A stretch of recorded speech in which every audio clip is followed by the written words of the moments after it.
Some people believe that a vegan diet sprang or was originated not by anybody other than the Seventh-day Adventists themselves. And I'm going to read you a topic here as I look away from the camera. What is the Seventh-day Adventist diet? Members of the Seventh-day Adventist Church have promoted variation of the Seventh-day Adventist diet since the church's inception in 1863. They believe that their bodies are holy temples and should be fed the healthiest foods. The dietary pattern is based on the biblical book of Leviticus. It emphasizes the whole plant food, such as legumes, fruits, vegetables, nuts, grains, and discourages the consumption of animal products as much as possible. Again, this is what they believe, but it's a complete misinterpretation of what the Bible actually says, in especially Leviticus. There are several variations of this diet. Approximately 40% of the Adventists follow a plant-based diet. 40%, not even all of them, believe that it should be a completely plant-based diet. Some Adventists are vegan, excluding all animal products from their diets. Others follow vegetarian diets that include eggs, low-fat dairy, and fish. Others choose to eat certain meats and additional animal products. The Seventh-day Adventist diet encourages those using products that the Bible considers unclean, like alcohol, tobacco, and drugs. Some Adventists also avoid refined food, sweeteners, and caffeine. Again, that last paragraph, the Seventh-day Adventist diet discourages the using products that the Bible considers unclean, like alcohol, tobacco, and drugs. Some Adventists also avoid refined foods, sweeteners, and caffeine. So, can you see where the mix-up would be here? Even people that think the Seventh-day Adventists, they have different variations of that. Nobody actually follows the diet the way it was intended originally to be followed. 40% of them exclude meat and animal products from their diet. The other 60% add eggs and cheese and fish and stuff in there, in some meats. So it seems like the constant babbling of what a vegan diet is. Each person has their own interpretation of what it is that means something to them and why they abstain from eating certain animal products. So this kill cult-like mentality, this ideology, and this presumption that vegans actually all follow the same thing is not true at all. Now, there are a lot of people that believe a vegan diet spanned from a completely different origin or set of people. Everybody has different pieces of information. One piece of information, and it was in 1847, in plain-looking, 90-pound, brown-haired, 21-year-old, newly married woman lying on the floor of a church, unconscious and shaking. This is nothing new for Ellen G. White, who had had seizures since she was hit in the head with a stone at 9 years old. According to her, these attacks sent her visions from God, many of which warned her against eating meat. Ellen would later be instrumental in founding the 12th largest religion in the world, the Seventh-day Adventist Church, a religion now boasts membership of 25 million in 200 countries. Based almost exclusively on these visions, meatless eating became a tenet of the church that many Adventists around the world still adhere to today. So a lot of people believe that's where the origin came from. It was by some simple young girl that got hit in the head with a rock and seen visions and thought this is what should be done. The dark underbelly of a meatless religious precept, while seemingly harmless, the precepts of religious cults often end up far darker. In this case, Western civilization was to be and is still being irreparably influenced by White's visions. One of the major conduits of this influence was via a young Adventist named John Harvey Kellogg, who became a typesetter for the Seventh-day Adventist publications around 1866 when he was a young teenager.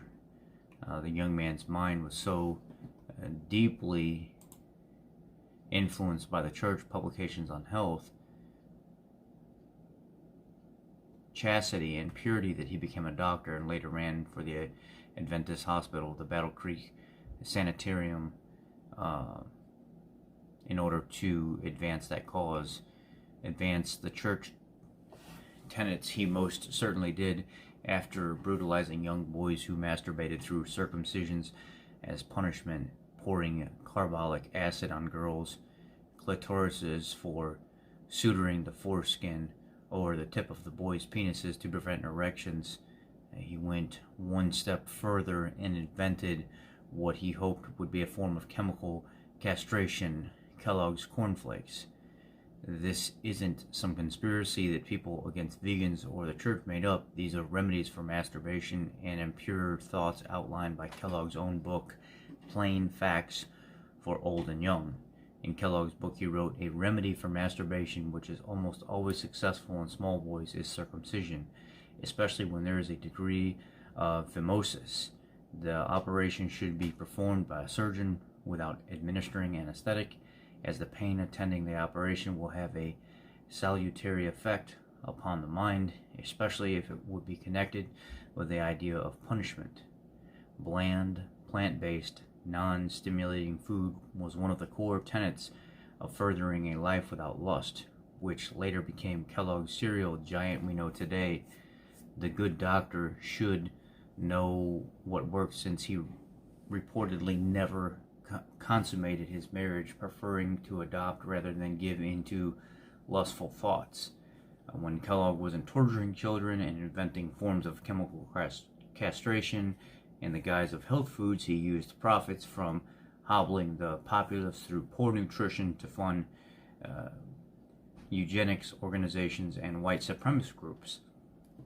I think it's kind of funny that later, as years would go on, circa 1917, that the co-founding member of the American Diabetes Association, Lena Francis Cooper, would basically train these dietitians to promote this vegan, vegetarian-based diet based on ideology and what they thought. Many of the hospital recommendations back then, up until now, are still following this rhetoric from something that was based off an ideology 150 plus years ago, and there's no real science base behind it. It's all because some girl got hit in the head with a rock and continued to have seizures, and when she blacked out, she would see these sightings and would say that they're supposed to be, she's some kind of I don't know, savior to human society or something like that, and people should follow what she says. That's how crazy all this was. So in other words, the largest basically diet lobby group began back then. And when you look at the Seventh-day Adventist diet as promoted 1840 on, and then continued to grow larger and larger, they created their own schools, their own doctors, their own dietitians, their own societies, which we still adhere to today. Wasn't based on any kind of science. It was just based on some quack that would have seizures, and she got hit in the head with a rock, and she sees visions, and that's how it started. Her and Kellogg's basically came together to build a society of what we're dealing with today. Nonsense. In order to get your message out and to create schools and come up with funding to pay doctors and dietitians and stuff that are trained by you to do a job that you want them to do, you have to come up with money for that stuff. And there was no better way to do that than to have somebody like Kellogg's create different products and sell them. So this is where the Nutri-Grain stuffs come from, the different types of cereals, the different types of nut butters. And, the company that would do all this is known as the same company today, Loma Linda Foods. Introduced like nut butters, nut loaves, meatless animal protein substitutes, even long before the Beyond Burger and the Impossible Burger. In fact, it was the Seventh-day Adventist Church that was instrumental in spreading soy from Asia to the rest of the world. The problem is, everything that we know of today, dietitian and health-wise, is based off ideology and what was paid for by big companies that grew based off some quack. This is an excerpt from Ronald L.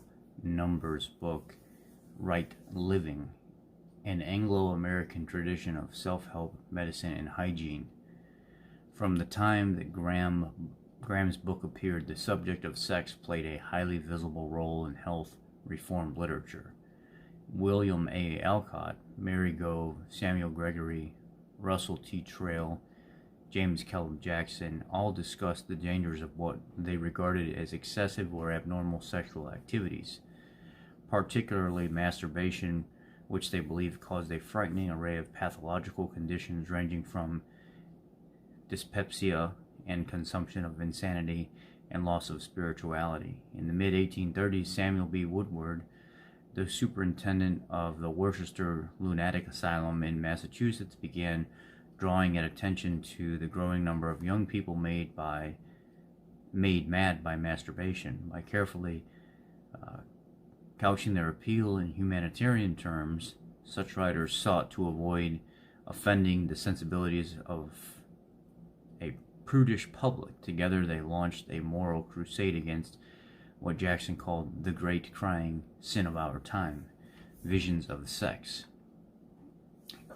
The roots of John Harvey Kellogg's philosophy of diet and sex ran directly back to Ellen G. White, the Seventh-day Adventist prophets who turned health reform into a sacred duty, a self-described lifelong invalid with the little formal education.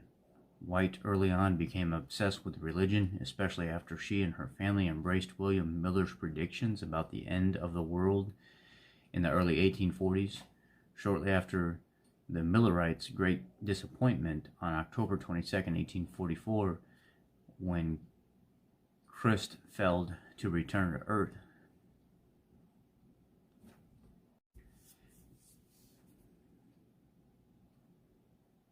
Shortly after Millerites' great disappointment on October 22, 1844, when Christ failed to return to earth, White, then aged 17, began having dissociative experiences or visions during which heavenly beings would slow her events past, present, and future.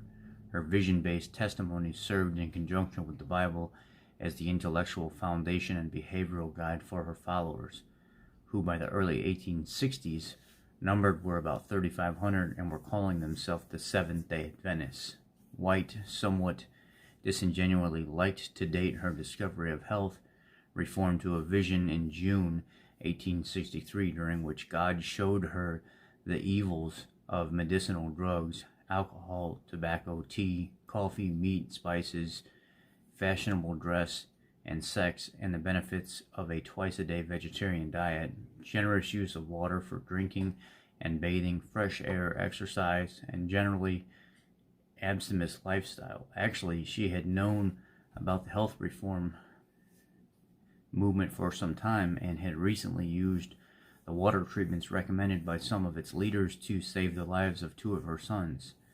Besides, her eldest son, Edson, had turned 13 in 1863 and had begun to display some disturbing behaviors, a lack of interest in religion, a passion for reading storybooks, and a fondness for girls, and irresponsibility, all characteristics she and many health of the reformers associated with the self-abuse or masturbation. By 1864, Ellen White had acquired at least trawls in Jackson's book on sex and was penning her first work on health, a plain-looking pamphlet reminiscent in content and appearance of Mary Grove's Solitary Vice, and addressed to parents, 1839, printed in White's hometown of Portland, Maine. White entitled her book, published by Seventh-day Adventist Publishing Association that her husband, James, had founded in Battle Creek, Michigan, and appealed to mothers, the great cause of the physical, mental, and moral reign of many children of our time, 1864. Writing for an Adventist audience expecting the imminent end of the world, White warned the solitary vice. She told of how her unnamed angel guide had exposed her to the horrors of humanity, depravity. Everywhere I looked, she recalled, as though describing a real event, I saw imbecility, dwarfed forms, crippled limbs, misshapen heads, deformity of every description, all the result of the practice of solitary vice so widespread that a large share of the youth now living are worthless. Even adults had fallen victim to the satanic lure. At one point in her vision, she recognized an acquaintance, a mere wreck of humanity, who had been brought near death by this demonic habit. To drive her message home, White noted that the continued masturbation would produce not only hereditary insanity, but deformities, but a host of diseases. To drive her message home, White noted that continued masturbation would produce not only hereditary insanity and deformities, but a host of diseases, including affection of the liver and lungs, neuralgia, rheumatism, affection of the spine, diseased kidneys, cancerous humors, maybe they mean tumors. Not infrequently, it led its victims into an early grave. Combating the terrible curse required self-control and abstinence diet, parental vigilance, and warning about the loss of eternal life. White thought it was important to teach our children self-control from their very infancy and learn them the lesson of submitting their wills to us. Like Graham before, she regarded a bland diet as one best means of curbing the urge to masturbate. She prescribed all stimulating substances such as minced pies,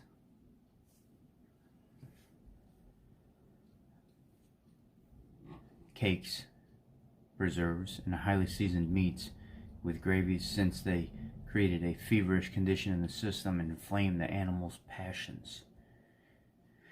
Let's read that again. Like Graham before her, she regarded a bland diet as one of the best means of curbing the urge to masturbate. She prescribed all stimulating substances such as mince pies, cakes, preserves, highly seasoned meat with gravies, since they created a feverish condition in the system and inflamed the animal passions.